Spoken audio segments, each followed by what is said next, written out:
Hey, what's up, everybody? Welcome to the Skylar Fiction Show. I'm, of course, Skylar Fiction. How's everybody doing this evening? I'm glad to be here with my buddy, Dr. Josh, from the Digital Hammurabi channel. You know, we don't have anything really specific for tonight.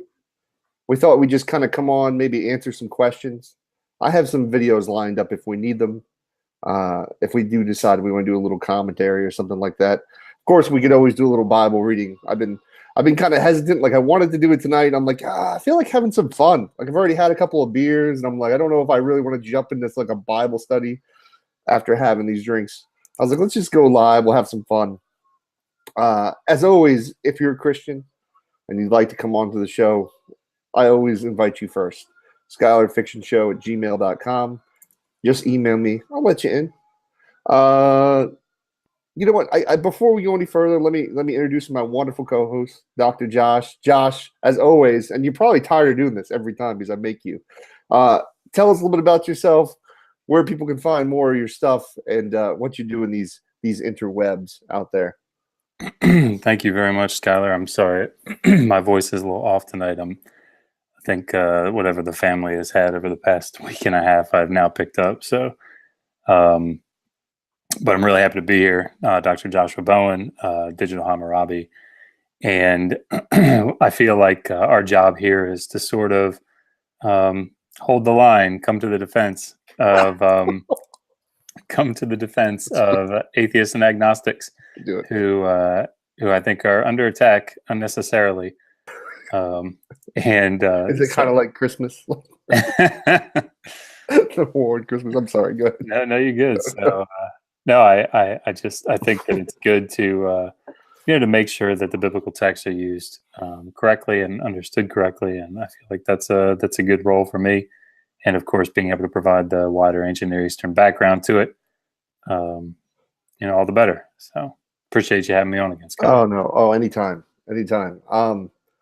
I actually feel kind of bad for Josh in a way. Like I think about like, so we have an upcoming episode. I think we're shooting for the weekend, one of these days, Friday, Saturday, Sunday. We haven't locked the day down yet, but we're going to do our slavery episode. And it's really it's not just to talk about, that particular part of the conversation that I had with Mike Winger, but also to just kind of like put a lot of the facts on the table, what the historians say, what the information that we may not have gotten to hear before, and get it all out on the table, right? But in order to get there, Dr. Josh is going to do a lot of research and study, and he's been doing a lot for me for the channel, getting things prepared, which I'm really, really appreciative of. But I think about, like, does it depress you, like, in a sense, like when you're reading stuff like that, you're like, oh, this was human civilization then. This is the life they live. I know, it definitely makes me appreciative of the life that I have now by any means. But like, I can't even fathom. I don't know. What's some of your thoughts, Dr. Josh? Yeah, I mean, actually, I had a conversation today. I had a conversation today with somebody, and they were asking me to talk about slavery in the Old Testament, and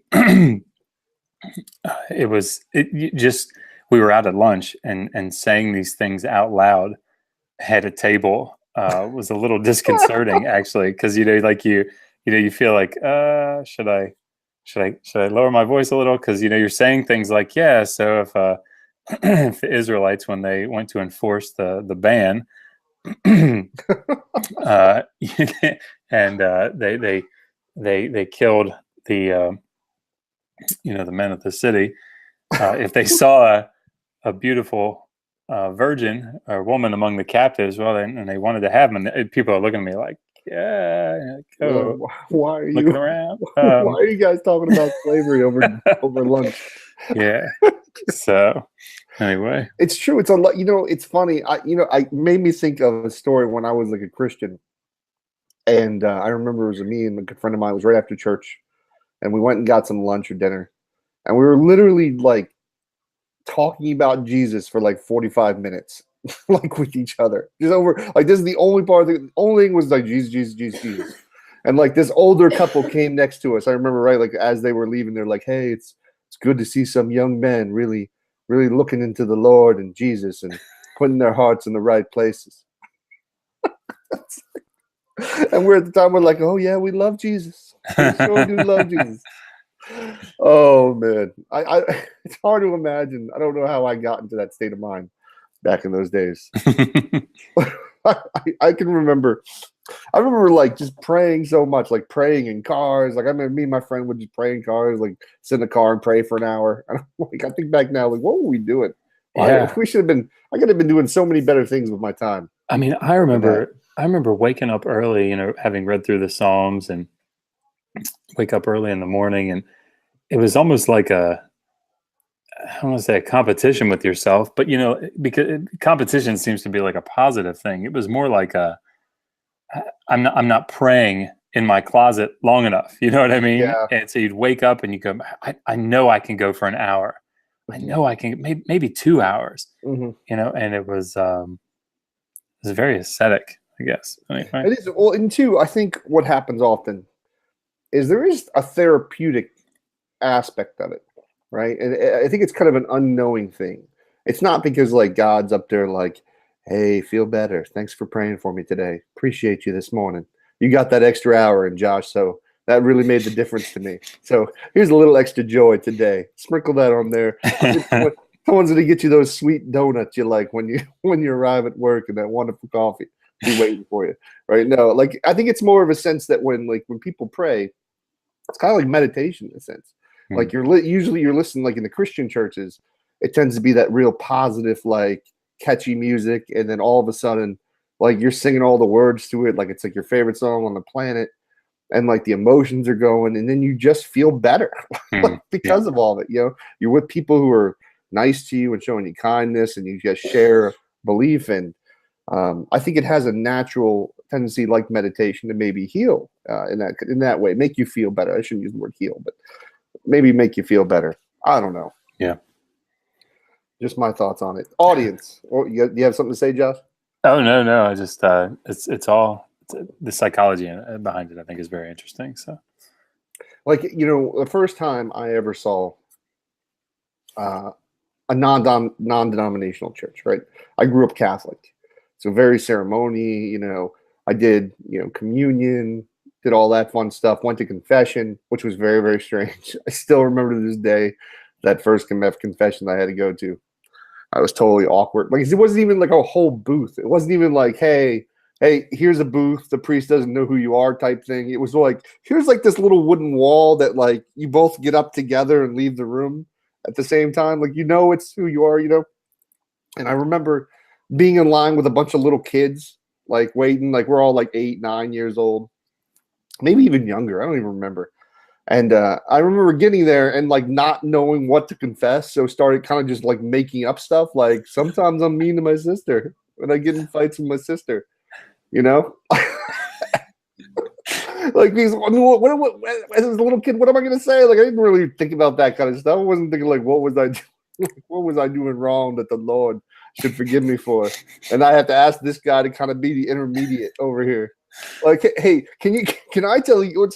It's a giant game of Jesus telephone, basically. Like, I need to get this to Jesus. Can you tell him? I'll tell the priest.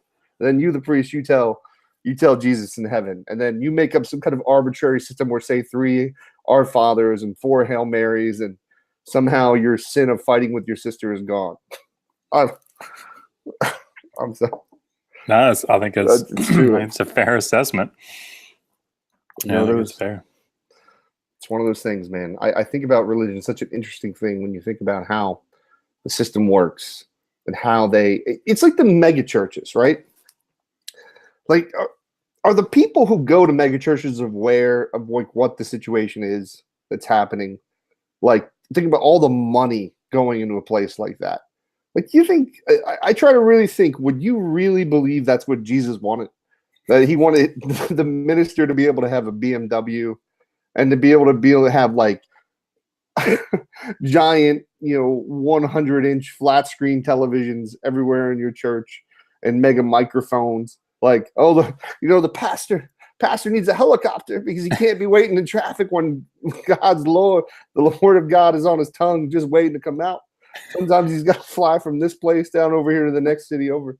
Now, see, it's No. worse. It's worse now. It's not that he needs a helicopter. It's that he needs another helicopter. Yeah. I need that second helicopter with the extra air conditioning. It's really hot down here. No, it's unbelievable. Like, you can't. And my thing is, and listen, I'm not knocking everybody who goes to church. Obviously, there's a lot of good people who just like the fellowship and just go for whatever reason. They feel obligated or whatever. But like, I want, like, having a $50 million building, I want you to think what you could have done with that money, opposed to investing in a building where you can feel better, or maybe have a Starbucks in it. I know a lot of these mega churches now have like places like McDonald's or Starbucks built into them. Which, listen, I guess I can't hate on you, like, as like a Christian going in, because if I'm like, hey, I'm going to go to service, hey, I can get a Starbucks before I go in. That's super cool. Like, that would be amazing. Like, but like, I don't know, Josh. I mean, I think so. When I think about a mega church, honestly, I mean, depending on what type we're talking about, I would almost prefer them to a much more fundamentalist style congregation. And the reason is that their focus, if their focus is on building community, I'm down with that, right? Sure. So, yeah, you know, if you've got somebody like Joel Osteen, for example, and I don't know all the things about Joel Osteen, right? And maybe he's a real not nice person. I don't know. But just watching him, yeah, you know, his messages are they're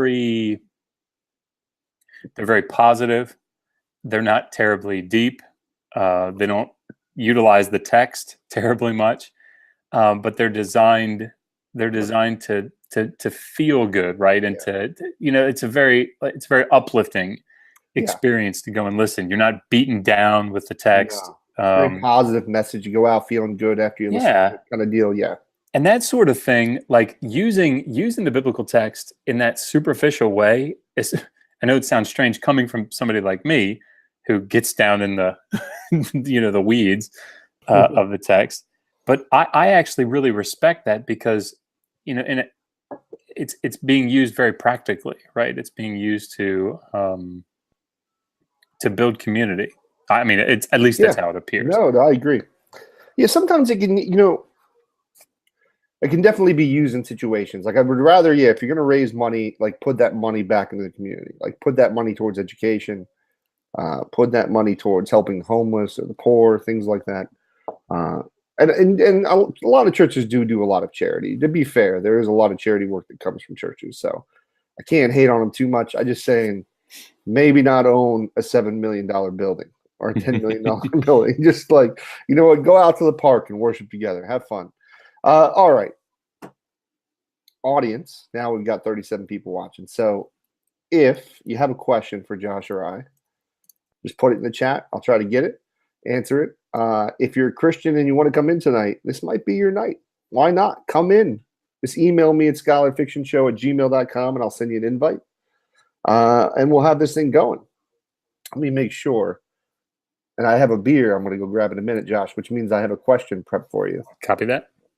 In just a moment. But I want to make sure that I haven't got any emails coming through from any. Island on the news. Island? Wait. I would love for him to come in. I've had him on before. News. He just recently did a video, Island Online News, of him going up to people and asking them about chemtrails and if they've ever seen them or heard them. What is a chemtrail? You know, like, it's, you know, it comes from the airplanes, like that white smoke, like you see a jet kind of go, like, you know, like, well, they believe they're chemtrails, that the government's like dropping chemicals on human beings and doing something to them. I don't know what they're doing to them. He can come in and talk about that. That would actually be wonderful. I hope he comes in tonight. Wait, so he thinks that they're... Yeah, he thinks that there's, like, the government's doing, like, dropping chemicals on us, and that those chemicals are doing something to control us, basically. Huh. Why? I don't know. I wish I would love to learn more about it. I really would. Island Online News. If only you were here and I could ask you questions and we could talk about it. We could do that. Email me instead of just staying in the chat. He's actually been on this channel before for a conversation about theology. Him and another Christian came on one time and we had a long discussion. But I can see that my beer is about empty. I need to go get another one. And tonight's question for Dr. Josh is, if there was what imaginary place or idea of a place or something that like you may have seen in the movie would you most want to visit? Go ahead. Oh, wow. Well,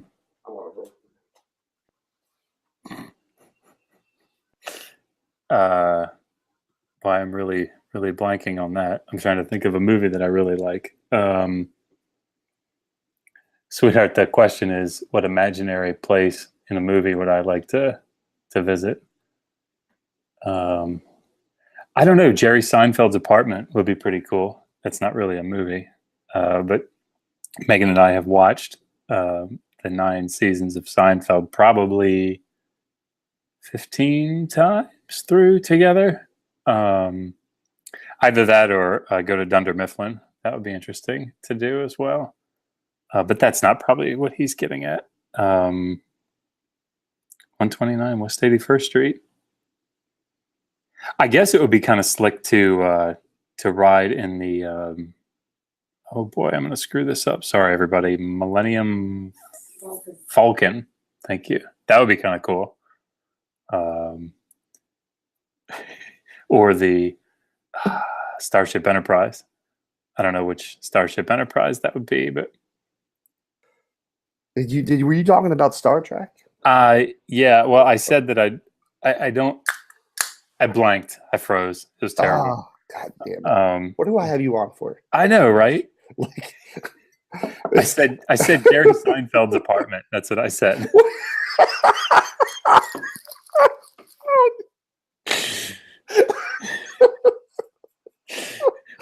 Oh, I don't even know why it's so funny. It would be something about it, like just to hang out. Like you got to be there when something goes down, when something Jerry and Kramer comes busting in. Kramer comes in. Yeah.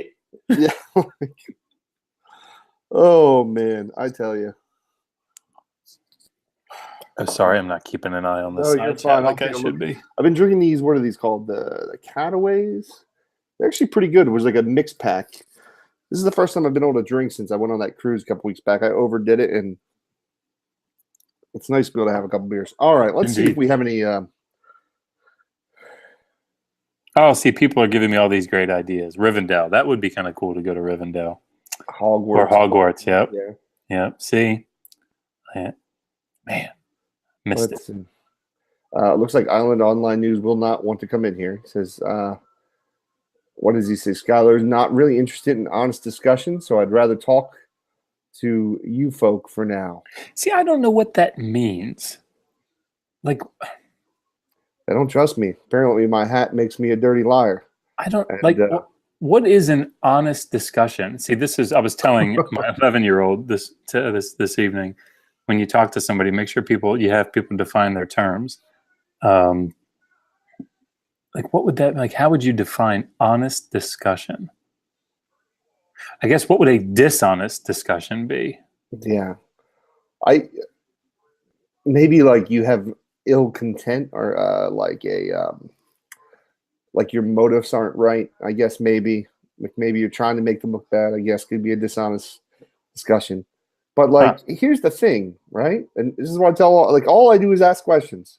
If you're just honest about what you believe, and you believe what you believe is true, then you should have nothing to worry about. What are you going to say? Is it the fact that I make people say things that are uncomfortable about their belief system? I think that's more what it is. But don't I oftentimes I even tell them, you can pick the topic. Just come in here and tell me what topic you want to talk about. We don't have to talk about the uncomfortable stuff. That's very easy for me to talk about from the Bible. I mean, it's. I think it would make more sense to say, Jesus as Lord has defined it. Thank you. Dishonest discussion equals any discussion with most atheists. Say what you think. Yeah, I mean, no, but I mean, I think it's. I think it probably would be more accurate.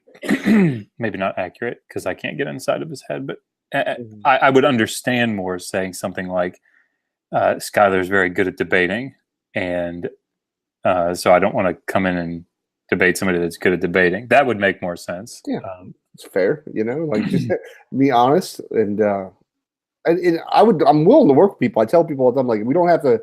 We could do a topic that favors you a little bit, that you're a little bit more strong in. That way we can talk. But I don't know. I think to someone like Island Online, I mean, people who believe in general in chemtrails, like something's a little off there, right? Already, like just to begin with, and then like trying to rationalize, like why this person won't come on my channel. It should just be the telling, like, hey, he thinks that the government's trying to control people through chemtrails. Like, honestly, if they really wanted to control us and they were that diabolical and that level, like they could do it in much smarter manners. Dropping it from airplanes, like they could just put it in the water. We would never. Yeah, I mean, don't they? Yeah. I know less about this than what I'm going to say, obviously, but I mean, don't they put like fluoride and stuff in our water? I mean, I feel like that would be a very, very cost-effective way of, They control. I mean, no one's going to argue if the government's like, we want to control the water. We're like, okay, yeah, protect our water. And then if they want to throw something in it, they could do it. Like they don't need to take a plane and then fly it over somewhere where it's very clear. Like very clear what they're doing. Like, hey, you can videotape it, opposed to just like putting something in the water you'd never know. Like, it's the irony is unbelievable. I tell you that. It's like, no, I shouldn't. Let's not. Let me not go into politics tonight. I keep getting all this foam. I got to trim this beard. It's getting out of control, man. Like I struggle in my life with wanting to grow a thick, ridiculous beard, and then realistically being like, well, this is not going to function correctly in what I do. Like I got to be presentable in life. It's really funny. I've tried to grow a beard a couple of times, and my hair comes in extraordinarily thick, and it hurts oddly. And oh, no. I was in seminary one time, and my psychology professor had a really thick beard, and I said, Dr. Kellerman, how do you handle your beard growing in and it not hurting? And he said, well, I'm not a wuss. Oh, well, there you go. I can't say that I've ever felt my beard growing in. I'm going to tell you that, Mr. Josh. I don't think I've ever felt it. Oh man, it's like the hairs come in so thick it feels like it stretches though. Oh, like you have like one of those super thick beards. You have to shave every day, basically. Well, yeah, but the hairs themselves are really like the diameter. I wish this is as thick as it's going to get. Like I can get it thicker, but my problem is like right here where I want it. It's just not growing. All right, someone, what's going on? Something's going down in the audience. Trying to figure out. Pick a top. Someone's asking Jesus is Lord to pick a topic and debate it. No, I don't know if I want Jesus is Lord in here. I don't know if I can do that tonight. That's just too much as far as that goes.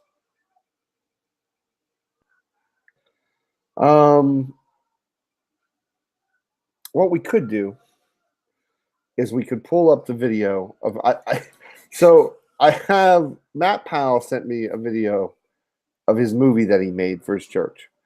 And I'm not going to watch the whole thing from the beginning, but I did kind of forward to the end to a funny picture. And I thought maybe we can watch the video and see what kind of happens. I don't really want to do too much of this. I really kind of rather just talk and shoot the shit and answer questions from the audience. But I haven't seen any questions yet. So therefore, I think we're going to go to the video for a moment and see how this goes. Let's see here.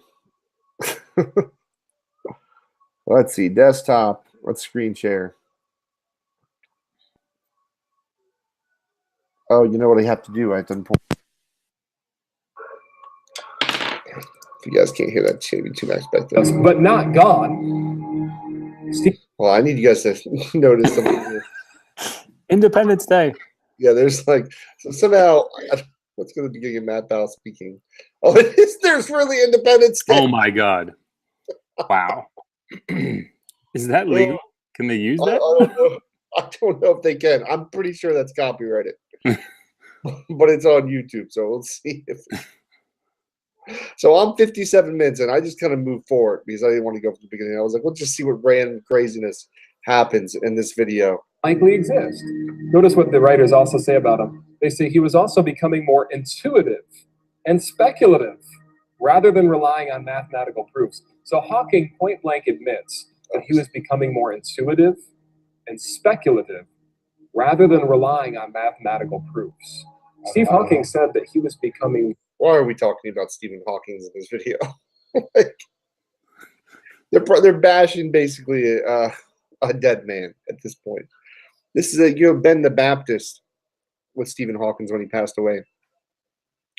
Put a picture of him and said something like "in hell," as if like why is that necessary? Like why do you feel the need to, even if you was in hell? Let's just say it was true, that personality wise, like you feel that that's something you should do is tell people, hey, he's in hell. Let me let all my viewers know this week that that's what's happening.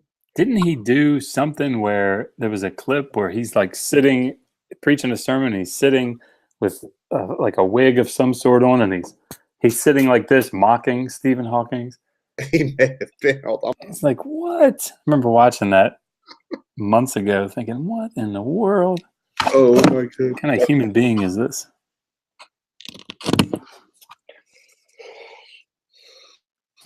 Yeah, they don't have much. There's not much in the sense of like they're kind of a little, I think, deconnected from reality. I'm sorry. Bit. I have to just. I'm not Please, really. What are you seeing? I'm not good at following the live chat, but I'm noticing that Jesus is Lord keeps saying that Skylar is scared and running from a debate, which is. I mean, Jesus, just email me. I'll send you a link. Wait, well, hold on. What is it that he would like to talk about? Oh, my Lord. He said, I would like to thank you for introducing me to Ben the Baptist. My wife loves his sermons. It's funny enough, it has been weird. There's been a lot of comments in that video of his sermon that was meant to show you how crazy he is. But people like just straight up like, this is amazing. Thank you so much, Skylar, for introducing us to Ben the Baptist. He has changed my life and increased my hate for the gays by at least 25%. Yeah. Like so much hate. Like I don't get it. I don't understand it, why your life is so miserable that you got to hate on a group of people that you don't even really have to deal with or work with on a daily basis. And you base it on a text that you do not understand. Exactly. That's exactly right. Like, just like these, people wonder why, like, I can't get into it, but there's a lot of negative repercussions to the way gay people are treated. And they have higher suicide rates and all kinds of things because of that. And it's just absolutely insane. But I don't get it, man. It's just like when people are that hateful all the time, they just have a lot of hate. I think it's just their personality. And I think that just religion, because I don't necessarily blame it on religion all the time. I think a lot of it has to do with just their personality. And then they just use religion as the excuse and justification for the personality that already probably exists to some degree. I think that, maybe their parents taught it to them. It's like racism. A lot of times parents just teach their kids racism.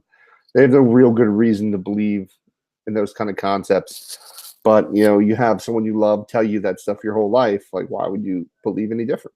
Yeah. Especially if they're made. And that's the weird thing about it, right? Is you think about situations where you may have parents, which parents aren't perfect. That's one of the weird things when you grow up and you become an adult, you realize that your parents weren't perfect people, right? And as you start to learn that, and then you become a parent and you realize like the mistakes you make and things like that. But you start to realize that, how do you say this? Damn, I think I lost my train of thought, what I was talking about. Shit. Fuck, it went away, Dr. Josh. I'm sorry. I was going somewhere with it. When you're raised a certain way and you realize that your parents make that's mistakes. Right. Okay, thank you. Thank you very much. So basically what happens is, so imagine you have your parents 80% of the time taught you great stuff, right? Like they taught you discipline, they taught you how to study, they taught you about the sciences, education, right? But that 20% of the stuff was something like racism or like religious texts, like believing in religion, things like that. They taught you that aspect of it.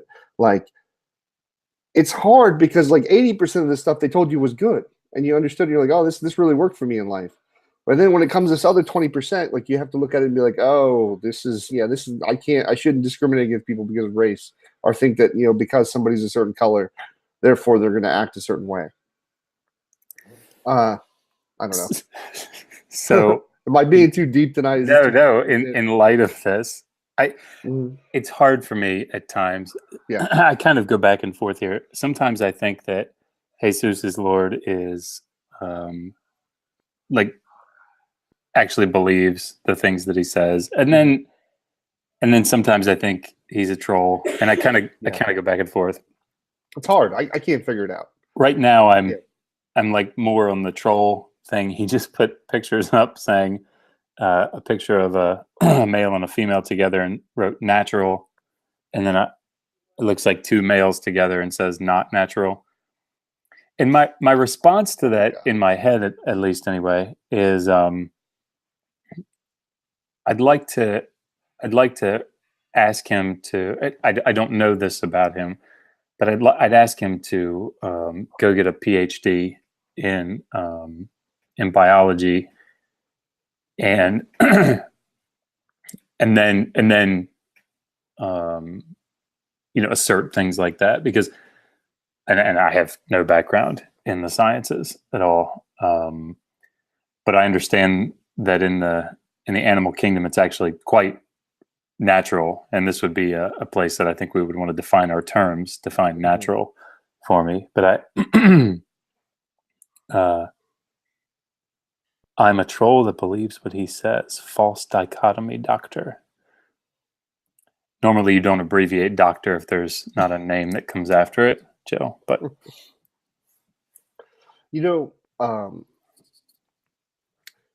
I think the thing is, like, when I think about big picture sometimes, and I think, like, why would God give a shit who you love, who you want to, like, who you're attracted to?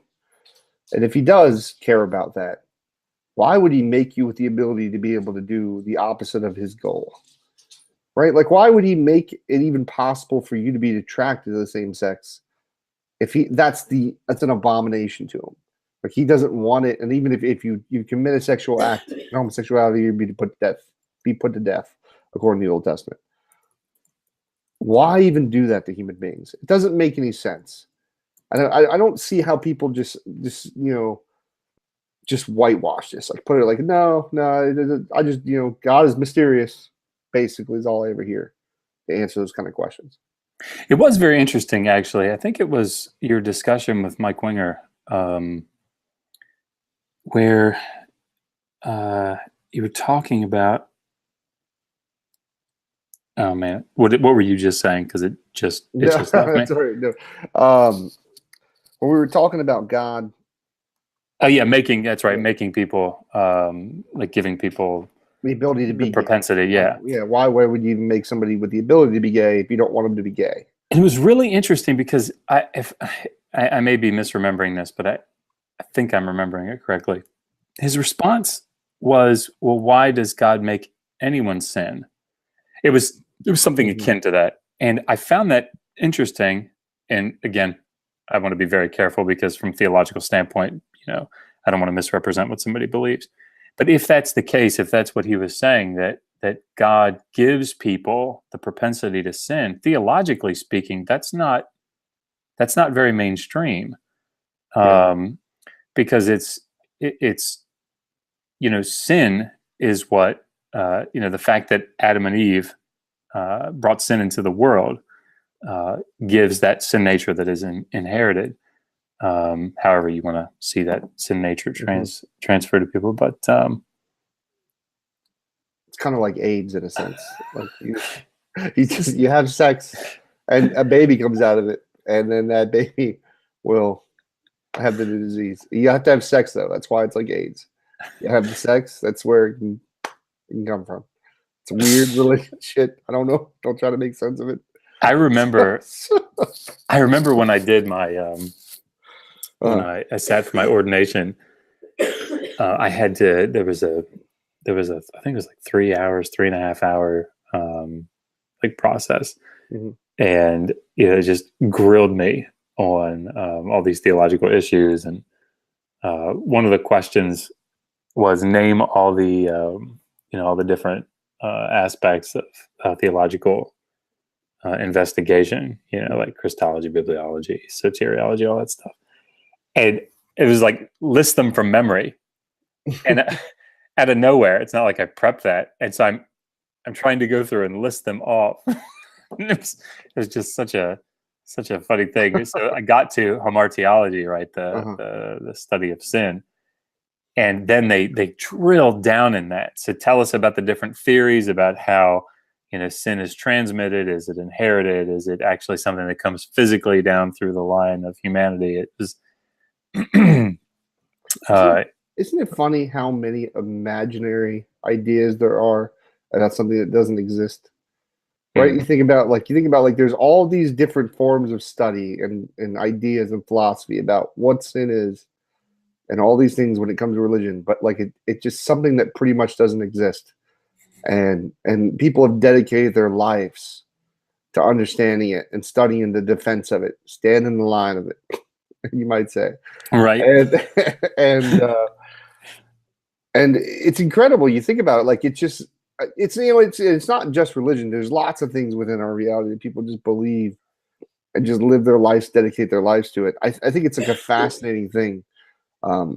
Like, would you, at that point, I guess, really turn this into a question, because that was really just kind of out of the blue. Like, you think about, like, would you want to know, right? So, like, okay, let's just say you've lived a wonderful life, Dr. Josh, right? You're at the end of your bed. You're like in your 90s.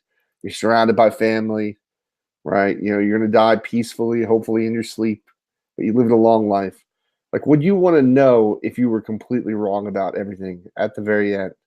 Right? Like, say you were a religious preacher, a Christian preacher. You never left the faith, and you stayed, believing it, preaching it, loving it your whole entire life. But somehow you could figure out the last moment before you die if it was all real or bullshit. Would you open that door? Oh no! See behind it? In no way. No. No. I'd be wanting to go on to glory. Really? I think so too. Man, that would be rough. I remember there was a great episode of Saturday Night Live, and I think it was, I don't remember which, might have been the 90s cast. And basically what happened was there was these two people. Well, this guy had died, and he's in heaven, right? He's like, oh, he's met by this angel. He's like, hey, you're in heaven. Hey, this is heaven. This is, before you get to the real heaven, you just get to ask whatever kind of question you want about your life. And I'll answer it for you. He's like anything. He's like, yeah, it's anything about your life. Ask as many questions as you like. You can, maybe something, maybe someone who was in love with you that you didn't know. Just anything in your life that would have been affected. And like one of the questions, like, what was the grossest thing you've ever eaten? I've ever eaten. Oh, God. He's like, I can't tell you that. He's like, because you'd be too freaked out. I can tell you like the 50th worst thing you've ever eaten. And like I mentioned that would be an amazing, like, to me, like if I died and went to that place, like, all right, who could I have slept with? Who was the one that, like, before I was married, that was like totally down, and I just didn't make the move, like where I made the mistake and was just too timid and fell in the friend zone. And St. Peter would say, look, the list is far too long. We'd be here for too long. Exactly. Skylar, I'm sorry. We have other things to do. That's the shit. Like, I want to know. Like, there's things I want to know about life. I'll probably ask 100 questions. Yeah, I don't know. Like that. If there was a heaven, and it'd be so strange. It'd be just a strange concept, right? You die, like whenever, whatever. You're driving home, fucking just car crash. You're dead. It happens. That shit happens every day. Every day, someone gets in a car crash, they die. And then we don't know what happens right afterwards. But say you do, you get to go to heaven. Like, what a dick move that would be for me. As like, I'm going to go to hell under Christian theology. Like, it's really going to suck for me. Like, I'm going to get there and God's going to be like, oh, you know what? You did at one point worship me, but you kind of went back on it. Remember all the time you talked about killing babies on the internet? Remember that? Remember that, Skylar? Kept calling me out on that? Kept calling me out? Like, hey, maybe I had a good, morally sufficient reason. And you just weren't ready to hear it, Skylar Fiction. Now you're going to end up here in another place where you will have eternal torture, never ending. Like you will just suffer every day for all your existence. But I loved you. But good luck to you. I'll let you know. Just let you know I did love you, but good luck to you at this point. God, how did we end up here, Dr. Josh? I don't know. I had too many beers. I'm debating on if I should have one more, but I'm afraid the consequences of what will happen. No, you should. All right, so I'm going to ask you another question, though. I'm going to have another beer. And I have not been at all paying attention to the audience chat, so I apologize, audience. Well, Jesus is Lord has been telling us that he's going to go get his PhD. And I asked him what university, and it's a fair response, I guess. He said, if I tell you, you'll know where I live. And now they've been asking him if it's an accredited university. And I haven't been able to follow if he said it was. But think about that, right? Like, what are we worried? Dr. Josh is going to show up at Jesus' Lord's house. Like, I'm in your city. I know where you go to school. Let me stake you out first, find you at your college, then follow you home to your home. It's interesting, and I don't mean this in a like a discouraging way. And Megan is sitting across the way. By the way, people have been saying hi in the chat. She says hi. But somebody told me before I started my PhD, they said, unless you absolutely have to or have this unquenchable fire of desire burning inside of you to get a PhD, don't do it, because it's PhDs. I don't, in my experience, I know a fair amount of people that have them and have gone through this. I've gone through it with them. A PhD isn't about being like brilliant, right? I'm not brilliant. I mean, I'm sure there are lots of people in the chat that would say, "Yeah, that's right. He's not brilliant." But it's true. I'm liars. Those dirty liars. They're going to say that in the chat. Sorry. I mean, there's nothing like special about my intellect. I think what's special about me is that I keep going, right? And that's what it takes to get a PhD. It's waking up every morning and going, I have to roll out of bed at 5:30 and read another 1,000 pages of articles, and I've got to do it for the next 4.5 years, and I've already done it for 4 years. It's that indefatigability. Am I saying that word right? I mean, it's so much work. People don't even realize the amount of work that entails. And I imagine you have a family, raising children, all that while getting that PhD. So while I go to get another beer, I have a question for you. No, you're good. No, I appreciate that. My question is, should human kidneys be able to be sold in the free market? I'll be back.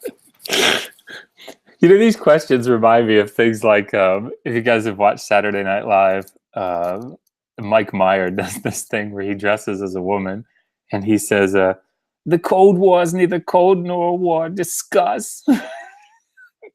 That's what these kind of feel like. I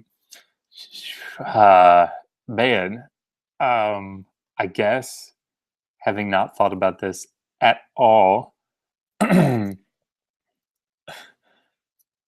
man, I feel like there's got to be something dangerous about getting rid of your kidney. Maybe there's not. I don't know enough about it. Sold. Man, it just sounds weird. I have no idea. I don't even want to say it sounds weird. That sounds really weird. Maybe it's just that I'm not used to the idea. It feels better to say like you can give your kidney to somebody else. Which he obviously, sold. I don't know. That just sounds rough. It sounds like commenting on slavery, frankly. I don't know. Honestly, I don't know how. It's got to be such an awkward position to be in to take to argue a position, like a positive position on biblical slavery. It's just got to be, I don't know. it's gotta feel very strange. I was saying that I didn't really give an answer, Skylar, because it just feels so weird to talk about. And then I said it's got to be similar to how people feel when they talk about things like a positive approach to biblical slavery. It's just got to be this awkward. There's got to be some kind of an awkward feeling. Like, how do you do it? How do you? Somebody like Matt Powell, who before I used to think he was like a decent guy that just had convictions that were crazy. Yeah. But I mean, some of the things that you have to defend. Well, Mike said it, right? Mike Winger said it. He said, he paused and he said, look, I won't back off of what the Bible says. I'll defend what I think the Bible says. But the way that he said it was like almost not apologetically, but like he realized that some of the things that he might be defending would be bad, or seem very bad. Yeah, no, I mean, there's not really much you can do because they sound monstrous when you read them. And I think that often, I think theists hate when atheists know those scriptures and know where they can go to in the Bible to read some of the more heinous things that happens. I mean, it's all because really they wouldn't even be in this position, Christians, if they just wouldn't take everything so damn literal. Like if they just took a look at the Bible and like, well, yeah, we need to kind of look through this and figure out what's probably relevant, what's important, what's not probably realistic of God to do. But for some reason, they have this idea drilled in their head that they have to believe that the Bible is infallible. And I think that's purely just a taught thing. I think that's just something that we teach each other within society. I think elder Christians teach younger Christians, basically. Yeah, I mean, when if you have a deity that is infallible, that gives, his word to humanity, and that's what you regard that as. What else could? I mean, it has to be infallible. I mean, yeah. And it gives finality. That's the other thing. It gives finality. If the theological position were, oh yeah, I mean, when God gave it, it was infallible, but then man wrote it down, and of course, men, messed it up, or wrote down what they interpreted, or then that would be one thing. But the problem is then that you could say, well, then how can you take, it can't be authoritative because it could be all screwed up. Yeah. Oh, yeah. It can be riddle, and I think it's a tough situation to be in as a Christian, because then at that point, it's like, you're damned if you do, you're damned if you don't. At that point, and I think that's probably where like a King James onlyist position comes from. Is that you have things like textual criticism, where you have, for example, the New Testament Greek manuscripts, and it's a lot of work to try to piece them together, and you're looking at the versions, and you're looking at the variants, and that's a lot of work, and it also leaves the door open to maybe we don't have the original text. Yeah. And so then, 1611, that gives finality, right? It gives authority. It's boom. This is actually the inspired word of God. It's like, well, okay. And I get why you do it, but well, you finalize it here. Yeah. I think I saw a question. Hundreds of years. Yeah. Do we have a question? I think so. Joe Shrapnel, question for Dr. Josh.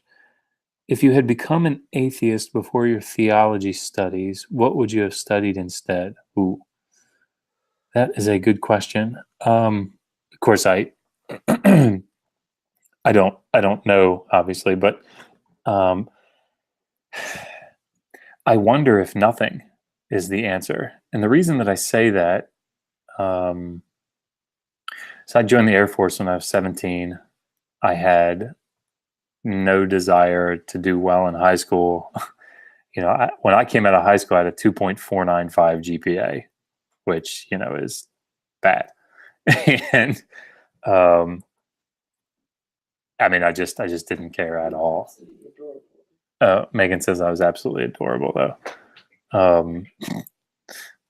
But when I joined the Air Force, I wanted to be. I came in as a slick sleeve, E1 Airman Basic, and I wanted to become a lieutenant. That's what I wanted to be. And so, in order to become a lieutenant, you have to get a bachelor's degree. So I probably would have, had I been an agnostic at that point, I probably would have gone and gotten some general degree, maybe something in business management or something, because that's what officers would have. But I find it actually, I don't know what I find it ironic, maybe a bit, that the reason that I went to school, the reason that I pursued these degrees was because I wanted to become a chaplain and a pastor. And so I got my bachelor's degree in religion, and I got my master's degree in theology. And as I went through there, I mastered Greek, and then I mastered Hebrew, and I mastered Aramaic, and all these other things. And it was that drive to become this great biblical teacher that pushed me to Hopkins. And so it's almost ironic, I think, that drive to be this great theologian is the thing that spurred me on to get this advanced education in ancient Near Eastern studies. So, yeah, it's kind of cool. Awesome. Sorry. No, that was great. I'm being quite long-winded tonight. No, you're fine. Speak as long as you would like. Probably the less I speak at this point, the better. I don't know how much longer we'll go. I think we'll go a little bit, a couple more minutes, because I need to get off the internet and relax. You guys have any other questions before we can go on about an hour so far? Or we can go a little longer, but we need some good questions to happen. Dude, I can't even imagine. I wish, I studied. It's funny. Initially, I did an apprenticeship with my, the pastor I was studying with and things like that. I did a lot of studying on my own when it came to theology. But my formal study was all in graphic design, filmmaking, things like that, which are to some degree kind of useless to get a degree in.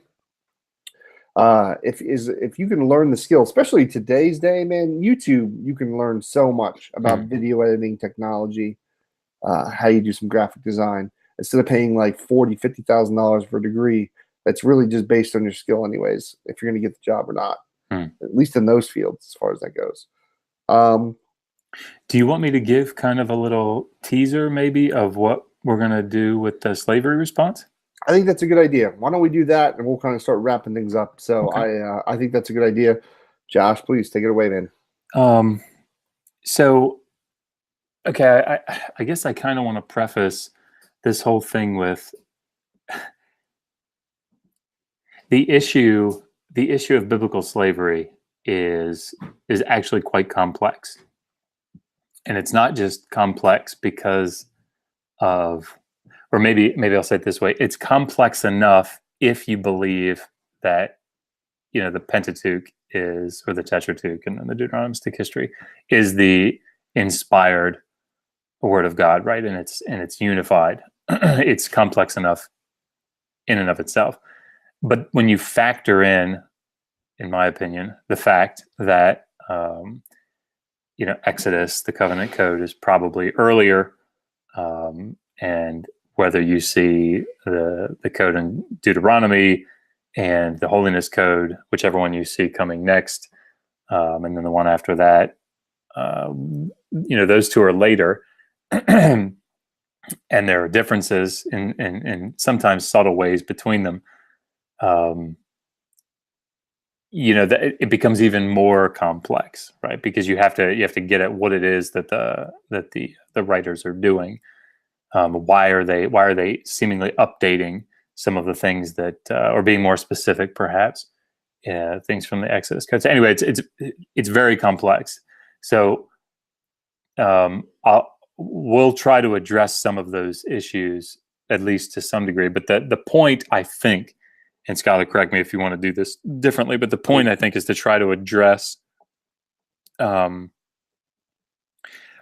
issue of slavery as an internal critique, right? So I think in our discussion, we're going to be assuming a unified, inspired might not be right, but a position where the text is trying to be authoritative, right? And so I probably won't get much into the different redactions and all those types of things, but we'll probably end up doing a somewhat systematic review or analysis of Exodus 21, which the structure of Exodus 21 is actually very helpful. If you look at it in the Hebrew and the way that it's set up, it's actually somewhat telling, and it helps identify what's going on. We're going to find that Exodus 21, 20 to 21 is actually somewhat debated.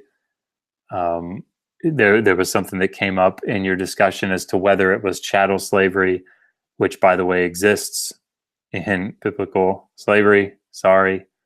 That's just the reality. It wasn't unprecedented in any way. It's how things worked in the ancient Near East. So it's not like the Israelites were any worse. It's just, but that's what it was. It's just the way it is. It's the way, yeah. I think too, when people are thinking about what people have to understand is Josh and I are not kind of trying to come at this in order to make you as a Christian believe your God's an awful, terrible God, right? That's not, the goal isn't to be like, look how mean your God is. The goal is to kind of get you thinking about the way you look at the Bible and try to get you thinking maybe the parts where God orders genocide or condones slavery probably aren't from God, right? Like your instinct already is to believe God wouldn't condone slavery. Like your instinct, I would imagine already, is to believe that God wouldn't condone genocide.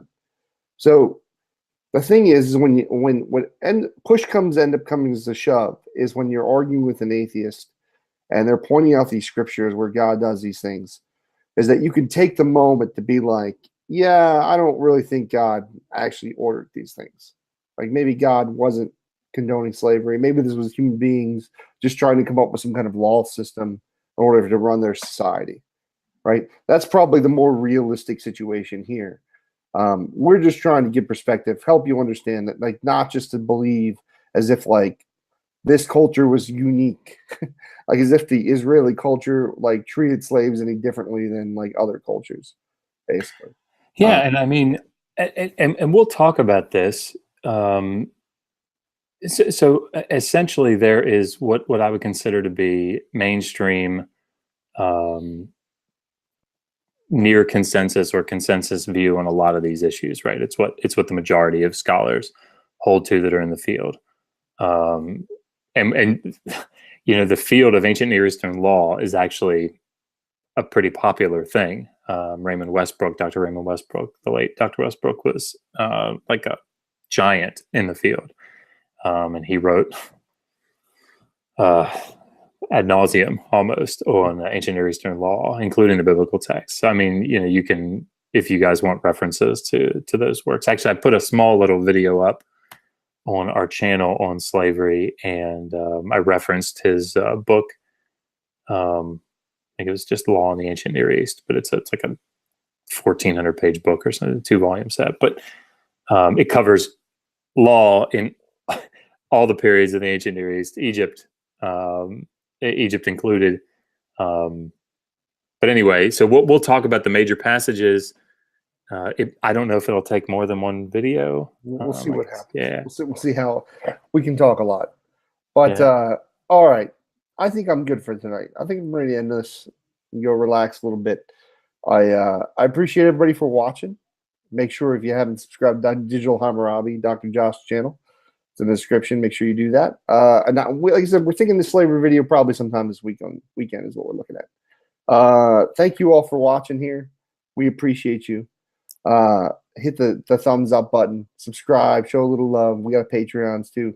But if not, thank you. And you know what? Subscribe, make the world a better place.